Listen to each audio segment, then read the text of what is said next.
بسم اللہ الرحمن الرحیم الحمد للہ رب العالمین والصلاة والسلام علی سید المرسلین اما بعد فاعوذ باللہ من الشیطان الرجیم بسم اللہ الرحمن الرحیم ورتل القرآن ترتیلا۔ اللہ تبارک و تعالیٰ قرآن مقدس میں ارشاد فرماتا ہے اور قرآن خوب ٹھہر ٹھہر کر پڑھو۔ تو ہم کو جو قرآن مقدس پڑھنے کا حکم ہوا وہ ٹھہر ٹھہر کر لفظوں کو ادائیگی کے ساتھ طریقے کے ساتھ پڑھنے کا حکم ہوا ہے۔ تو اس کے لیے سب سے پہلے جاننا یہ ضروری کہ آخرکار حروف کو ادا کس طریقے سے کیا جائے گا۔ تو حروف ادا کرنے کے لیے ہمیں سب سے پہلے اس بات کا جاننا ضروری ہے کہ آخرکار حروف کیسے نکلتے ہیں اور حروف نکلنے کی جگہ کون سی ہے اور اس کی تعریف کیا ہے۔ تو مختصر میں آپ تمام یہ سمجھ لیں کہ مخرج کا لغوی معنی جو آتا ہے وہ نکلنے کی جگہ، یعنی نکلنے کی جگہ آتا ہے۔ اب اس کی اصطلاحی تعریف آخرکار تجوید کی ہوگی کیا؟ تو جس جگہ سے حرف ادا ہوتا ہے اسے مخرج کہتے ہیں۔ تو پتہ یہ چل گیا کہ قرآن مقدس کو صحیح طریقے سے پڑھنا، حروف کو ادائیگی کے ساتھ اور لفظوں کو نکال کر پڑھنا، یہ اللہ تبارک و تعالیٰ کے قرآن پاک کو پڑھنا اور اس کو صحیح طریقے سے یاد کرنا، یہ ہر مرد و عورت پر فرض ہے اور ضروری ہے۔ اس لیے کہ قرآن مقدس کو اگر صحیح طریقے سے نہ پڑھا گیا تو کتنے بھی پڑھنے والے پڑھتے رہیں وہ قابل قبول نہیں ہوتا۔ تو قرآن مقدس کو صحیح پڑھنے کے لیے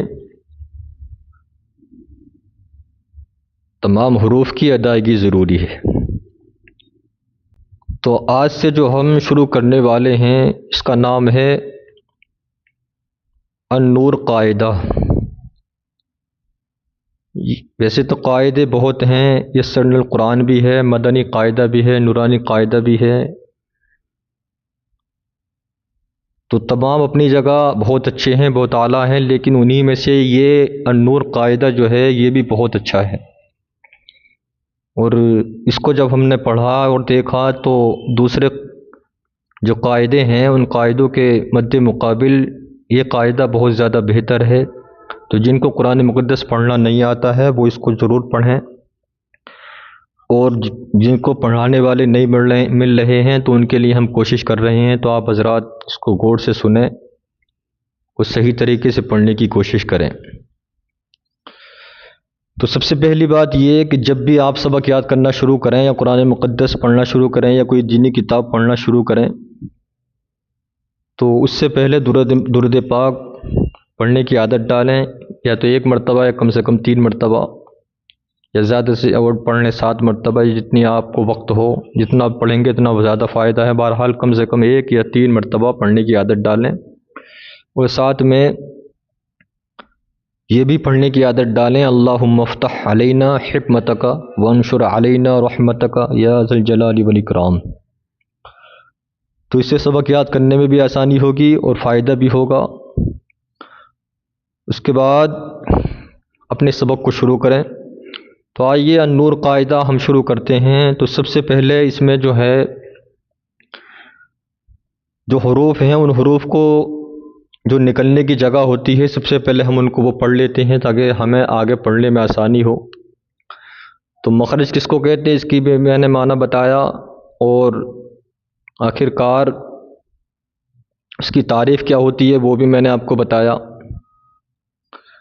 یعنی مخرج کا معنی بھی بتا دیا کہ نکلنے کی جگہ کو مخرج کہا جاتا ہے، اور اصطلاحی تجوید میں جس جگہ سے لفظوں کو ادا کیا جاتا ہے، حروفوں کو ادا کیا جاتا ہے، اس کو مخرج کہتے ہیں۔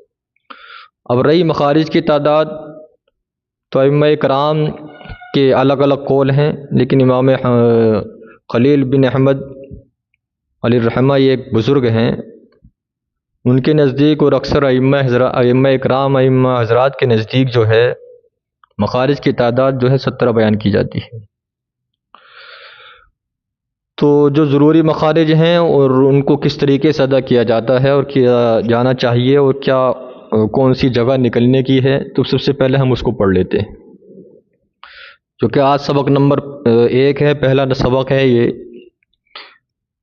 اور اس قاعدے میں ایک بات یہ اور بہت اچھی ہے، کیونکہ آج انگلش کا زمانہ ہے، انگلش میڈیم میں اکثر بچے بچیاں پڑھتے ہیں، تو اس میں جو ہے یہ بہت اچھی بات ہے کہ انگلش کا استعمال بہت زیادہ ہے، تاکہ انگلش پڑھنے والے بھی اس کو اچھی طریقے سے پڑھ کر سمجھ لیں۔ تو بہرحال کہنا یہی ہے کہ صرف انگلش پر ہی نہ دیں، پورا دھیان، زیادہ تر کوشش کریں کہ اردو پڑھنا آ جائے، اور اردو پڑھنے کے ساتھ ساتھ میں عربی کو جو حروف نکلنے کی جگہ ہے اس طریقے سے ادا کرنے کی کوشش کریں، اس لیے کہ اردو اور عربی میں اور انگریزی میں بہت فرق ہوتا ہے، اور قرآن مقدس کو کوئی انگریزی میں یا ہندی میں پڑھنا چاہے تو پڑھنے کو پڑھ لے، لیکن جو پڑھنے کا طریقہ ہے اس طریقے سے کبھی نہیں نہ پڑھ سکتا ہے، نہ پڑھ پائے گا، کیونکہ صحیح طریقے سے جو قرآن مقدس کو پڑھا جا سکتا ہے وہ عربی زبان ہے جس زبان میں نازل ہوا۔ تو اس کو پڑھنے کے لیے ہمارے جو ہے مخارج درست ہونا ضروری ہے، تو اسی لیے سب سے پہلے آئیے مخارج کو دیکھ لیتے ہیں۔ تو مخرج کی تعریف پڑھی، مخرج کا معنی پڑھا۔ اب اس میں سب سے پہلے جو ہے حمزہ ہا عین حا غین خا، تو شروع حلق سے جو سینے کی طرف ہے وہاں سے حمزہ اور ہا ادا ہوتا ہے، اور بیچ حلق سے عین ہا ادا ہوتا ہے، اور آخر حلق سے غین خا ادا ہوتا ہے۔ اب یہ 6 جو ہوئے تو 6 کا معلوم یہ ہوا کہ جو ہمارے حلق کے 3 حصے ہیں، تو 3 حصوں میں سے ایک حصے سے حمزہ ہا، ایک حصے سے عین ہا، ایک حصے سے غین خا ادا ہوتے ہیں۔ اس کے بعد اب شعر یعنی حروف حلقی 6 ہیں، تو اس کو اپنے لفظوں میں ہم یہ اس طریقے سے سمجھ سکتے ہیں کہ حمزہ ہا اور پھر عین ہا پھر غین خا، تو ان کے نکلنے کی جگہ کو بیان کر دیا کہ شروع حلق سے جو سینے کی طرف ہے وہاں سے کیا ہے حمزہ اور ہا، اور بیچ حلق سے عین اور ہا، اور آخر حلق سے غین اور خا، یہ ان کا مخرج ہوا۔ اب قاف، تو قاف کا مخرج ہے جڑ زبان تالو سے مل کر، جو بڑا قاف ہوتا ہے ایک چھوٹا قاف ہوتا ہے اس کو آرام سے پڑھا جاتا ہے، اور جو بڑا قاف ہوتا ہے اس کو نکال کر پڑھا جاتا ہے، یعنی جڑ زبان تالو سے مل کر قاف ادا ہوتا ہے۔ اس کے بعد چھوٹے قاف کا مخرج اس میں بیان کیا گیا، تو چھوٹا قاف جو ہے وہ جڑ زبان کچھ منہ کی طرف ہٹ کر قاف ادا ہوتا ہے۔ پہلے بڑے قاف کا بیان کیا گیا، پھر چھوٹے قاف کا بیان کیا گیا، تو اس کو آپ کو صحیح طریقے سے سمجھ لینا ہے، پھر اسی طریقے سے اپنے زبان، اپنے جڑ، اپنے پورے ہونٹوں کو اسی طریقے سے گھمانا ہے جس طریقے سے جو ہے مخرج بیان کیا گیا، تبھی اس لفظ کو صحیح طریقے سے ادا کیا جا سکتا ہے۔ اس کے بعد جیم شین یا، تو غیر مدہ بیٹ زبان تالو سے مل کر جیم شین اور یا یعنی غیر مدہ ادا ہوتے ہیں، یعنی مدہ اس کو کہا جاتا ہے کہ جو کھینچا جائے، اس کا بیان، اس کا سبق جو ہے اس کے بارے میں جو ہے آگے آئے گا کہ کون سا مد ہے اور کتنا کھینچنا ہے، یا حروف مدہ کتنے ہیں، اس کے بارے میں آگے جو ہے ذکر کریں گے۔ تو یہ یاد رکھیں کہ جیم شین یا یہ بیٹ زبان تالو سے مل کر کیا ہے یہ تینوں حروف ادا ہوتے ہیں۔ اس کے بعد ضاد، تو یہ حافہ لسان یعنی کروٹ اوپر کے داڑھ سے مل کر ضاد ادا ہوتا ہے. تو اس کا جو ادا کرنا آسان ہوتا ہے، ہم جو بہتر ہوتا ہے، جو صحیح طریقے سے پڑھا جائے تو بائیں جانب سے ہم ادا کریں تو اچھی طریقے سے ادا ہو جائے، یعنی ضاد. اس کے بعد لام کنارہ زبان ضاد کے بعد سامنے والے مسوڑوں سے مل کر کیا ہے، لام ادا ہوتا ہے. اس کے بعد نون، تو زبان کی نوک اوپر کے تالو سے مل کر نون ادا ہوتا ہے. اس کے بعد را، تو پشت زبان قریب سرا زبان تالو سے مل کر را ادا ہوتا ہے. پشت کہتے ہیں زبان پیچھے کو، یعنی پشت زبان زبان کا پچھلا حصہ. تو قریب سرا زبان تالو سے مل کر کیا ہے، را ادا ہوتی ہے. اس کے بعد تا دال طا، زبان کا کنارہ اوپر کے سامنے والے ہونٹ، یعنی زبان کا کنارہ اوپر کے سامنے والے دونوں بڑے ہونٹوں کی جڑ سے تا اور دال اور طا ادا ہوتے ہیں. یہ تین حروف کا مخرج یہ ہے، اس میں بیان کیا گیا. اس کے بعد سین اور صاد اور زا، تو اوپر اور نیچے کے سامنے والے دونوں دانتوں کا سرا زبان مل کر سین اور صاد اور زا، یہ تینوں کیا ہے، اس طریقے سے ادا ہوتے ہیں، یہ ان کا مخرج ہے. اس کے بعد سا زال اور ضا، یعنی سا زال اور ضا، تو اوپر کے بڑے دونوں دانتوں کا سرا اور سرا زبان مل کر سا زال اور ضا ادا ہوتے ہیں، یہ ان تینوں کا مخرج ہوا. اس کے بعد فا، اوپر کے سامنے بڑے دونوں دانتوں کا سرا اور نیچے کے ہونٹ کی تری مخرج کا یہ طریقہ ہے، یعنی یہ اس کا مخرج ہے. تو اس طریقے سے کیا ہے، فا ادا ہوتا ہے، یعنی اوپر کے سامنے بڑے دونوں دانتوں کا سرا اور نیچے کے ہونٹ کی تری سے فا ادا ہوتا ہے، یعنی یہ فا کا مخرج ہے. اس کے بعد با، میم اور واو، تو دونوں ہونٹ مل کر با میم واو غیر مدہ ادا ہوتے ہیں، یعنی کہ با اور میم اور واو. تو با جب ہم ادا کریں گے تو دونوں ہونٹوں کو ملا دیں گے تو بالکل آرام سے ادا ہوتا ہے. اس کے بعد میم بھی، اس کے بعد واو. تو واو کے لیے کیا ہے، ہم تھوڑے سے ہونٹ ہمیں گول کرنے ہوتے ہیں، تو اسی وجہ سے تینوں کو ایک ہی میں بیان کر دیا گیا. اس کے بعد الف، تو الف حلق کی خالی جگہ سے الف اور بیچ زبان تالو کی خالی جگہ سے یا مدہ اور ہونٹ کی خالی جگہ سے واو مدہ ادا ہوتے ہیں. تو اس مخرج کو جوف کہتے ہیں. تو الف کا بیان، الف جو ہے سب سے آخر میں انہوں نے بیان کیا کہ حلق کی خالی جگہ سے الف ادا ہوتا ہے، یعنی الف. اور بیچ زبان تالو کی خالی جگہ سے یا مدہ اور ہونٹ کی خالی جگہ سے واو مدہ ادا ہوتے ہیں. اب یہ واو مدہ، یا مدہ یا الف مدہ، یہ جو بھی آئیں گے اور کس طریقے سے ان کو کھینچ کر پڑھا جائے گا، یہ آگے ہم بیان کریں گے.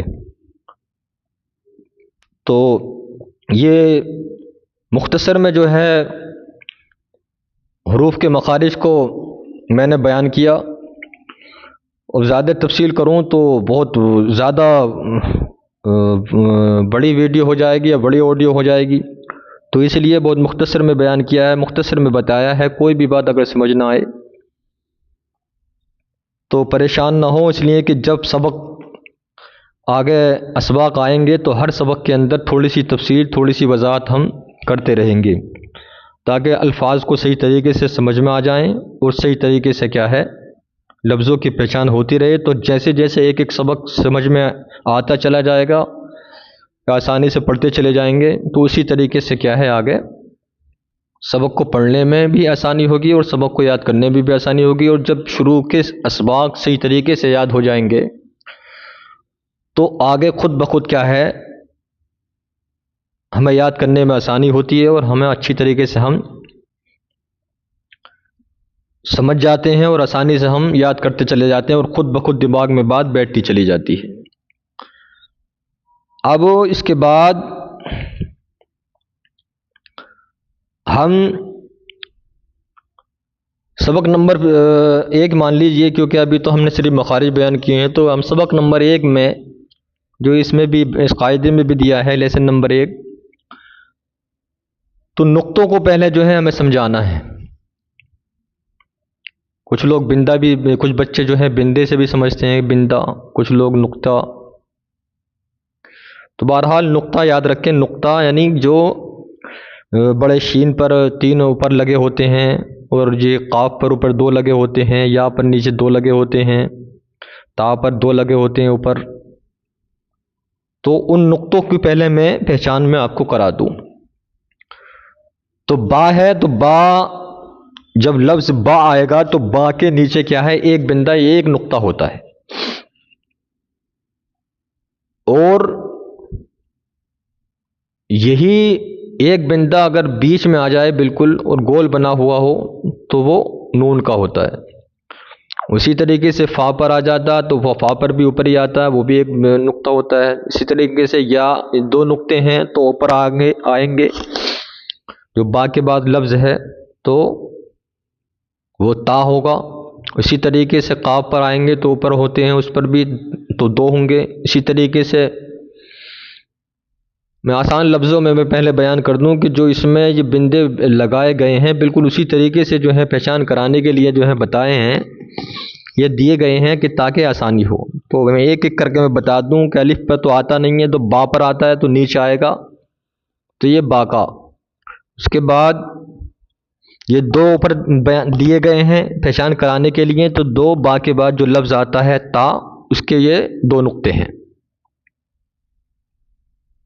اس کے بعد سا کے اوپر 3 آتے ہیں، تو اوپر آگے جو ہے اس میں پہچان کرانے کے لیے دیے گئے ہیں۔ تو سا کے بعد جیم آتا، تو جیم کے اندر جو ایک نقطہ آتا ہے وہ یہاں پر اس لیے دیا گیا ہے۔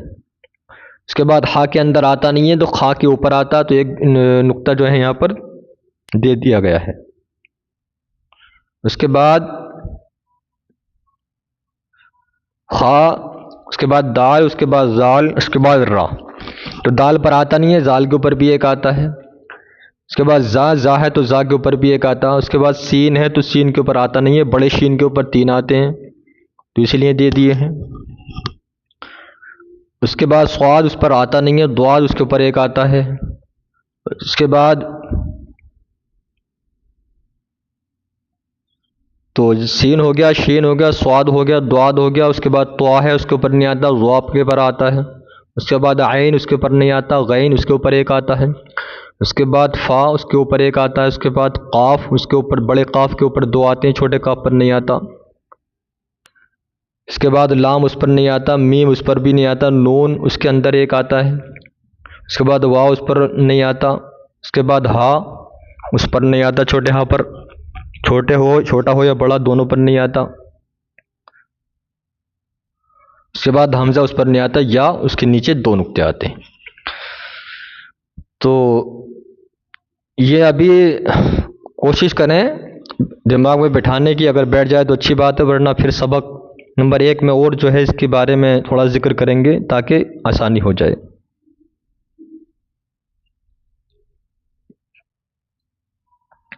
اب اس میں پھر نیچے جو ہے نقطوں کو دیا گیا ہے، تو نقطہ جو یہ پہلا نقطہ ہے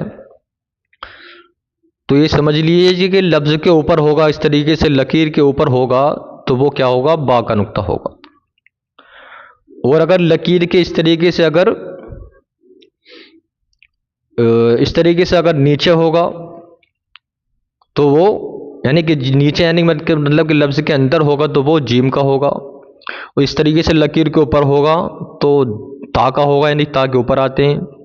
اس کے بعد اس طریقے سے لکیر کے نیچے یعنی نیچے ہوں گے تو وہ یا کے ہوں گے، اور اس طریقے سے اوپر لکیر کے اوپر ہوں گے تو ایک سا ہے، ایک بڑا شین، تو سا اور شین کے اوپر اس طریقے سے 3 نقطے آتے ہیں۔ پھر اس طریقے سے 2 نقطے اگر لفظ کے اوپر ہوں گے تو وہ قاف کے ہوں گے۔ پھر اس طریقے سے اگر نیچے ایک نقطہ ہوگا تو اس میں جو ہے نیچے تو نہیں بلکہ لفظ کے بیچ میں ہوگا تو نون کا ہوگا، اور لفظ کے اوپر اس طریقے سے ہوگا تو وہ فا کا ہوگا۔ پھر اس طریقے سے لفظ کے اوپر ہوں گے تو شین کے ہوں گے، اور سا کے اوپر بھی اس طریقے سے ہوں گے جیسے اوپر بیان کیے گئے۔ اس کے بعد اوپر ہوگا لفظ کے، تو یا تو وہ زوا کا ہوگا یا غین کا ہوگا یا فا کا ہوگا یا نون کا ہوگا، یعنی اندر ہوگا لفظ کے۔ اور اس کے بعد اس کے طریقے سے لکیر کے اوپر ہوں گے تو وہ دو قاف کے ہوں گے، اور اس طریقے سے اگر لکیر کے نیچے ہوں گے تو وہ یا کے ہوں گے، اور اس طریقے سے ایک اگر لفظ کے نیچے دیا ہے اس میں، یعنی کہ اندر ہوگا یہ، تو وہ نون کا ہوگا۔ تو مختصر یہ سمجھ لیں کہ جو لکیر کے نیچے دیے ہیں تو حرف پر اگر وہ لکیر کے نیچے آئیں گے، اور جو اوپر دیے ہیں تو وہ لکیر کے اوپر آئیں گے، اور کچھ جو ہیں دو تین لفظوں کے اندر، یعنی جیم کے اندر آتا ہے اور ایک نون کے اندر آتا ہے، باقی نیچے آئیں گے یا اوپر آئیں گے۔ تو سبق نمبر 1 کے اندر ہم اس کی وضاحت اور اچھی طریقے سے کریں گے تاکہ لفظوں کے جو نقطے ہیں وہ بھی اچھی طریقے سے دماغ میں بیٹھ جائیں۔ اور پھر سبق نمبر 1 میں جو ہیں عربی تو ہے ہی، عربی کے اندر عربی میں تو ہمیں اس کو پڑھنا ہی ہے، لیکن ساتھ میں جو ہے انگلش بھی ہے، تو آپ کو سمجھنے میں بھی بہت زیادہ یہ آسانی ہوگی۔ تو انشاءاللہ تبارک و تعالی پہلا سبق یعنی سبق نمبر 2 ویسے حقیقت میں پہلا سبق ہوگا، لیکن اس قاعدے کے حساب سے سبق نمبر 2 ہوگا۔ تو انشاءاللہ تبارک و تعالی ہم اگلی آڈیو میں یا اگلی ویڈیو میں ہم اس کو پڑھیں گے۔ اس بات کو اچھی طریقے سے دماغ میں بٹھانے کی کوشش کریں، اور جو باتیں بتائی ہیں ان کو بھی سن کر جو ہے عمل کرنے کی کوشش کریں انشاءاللہ تبارک و تعالی۔ آپ نے کوشش کی تو اللہ کے پیارے حبیب صلی اللہ تعالی وسلم ارشاد فرماتے ہیں، من جدہ و وجدہ، جس نے کوشش کی تو اس نے پایا۔ تو جو کوشش کرتا ہے وہ پاتا ہے، تو آپ کوشش کریں گے انشاءاللہ تبارک و تعالی، تو آپ نے اگر صحیح طریقے سے اس قاعدوں کو سمجھ کر پڑھ لیا تو انشاءاللہ تبارک و تعالی آپ قرآن پڑھنا سیکھ جائیں گے، آپ کو قرآن پڑھنا آ جائے گا۔ ٹھیک ہے، دعائے خیر میں یاد رکھیں۔ السلام علیکم ورحمۃ اللہ وبرکاتہ۔